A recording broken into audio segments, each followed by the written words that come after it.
নমস্কাৰ বন্ধুসকল, আজি আহিছোঁ শিলচৰৰ NIT বজাৰলৈ আৰু এয়া আমি আহি NITৰ পইণ্ট পাইছোঁ আৰু ইয়াৰ ঠিক অলপ আগতে আছে NIT বজাৰখন। শনিবাৰ আৰু মঙলবাৰে এই NIT বজাৰ বহে। এয়া NIT বজাৰ আমি আহি পাই গ'লোঁ। পল্লৱ দা, বৌ আৰু মই গোটেই NIT বজাৰখন এনেদৰে ঘূৰিলোঁ। এইখন বজাৰত শাক চব্জিৰ লগতে সকলো ধৰণৰ সামগ্ৰী পোৱা যায় আৰু আমি এনেদৰে গোটেই বজাৰখন চালোঁ, ভাল শাক পাচলি বিচাৰি ঘূৰি ফুৰিলোঁ।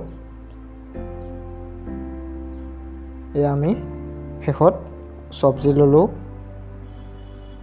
পল্লৱ দা আৰু মই ভাল চব্জি বাছি ল'লোঁ। তাৰপিছত এইখন হৈছে শুকান মাছৰ বজাৰ। ইয়াত সকলো ধৰণৰ শুকান মাছ পোৱা যায় আৰু শেষত বজাৰ কৰি চাহ খালোঁ। চাহ খাই আমি ৰুমলৈ আহিলোঁ।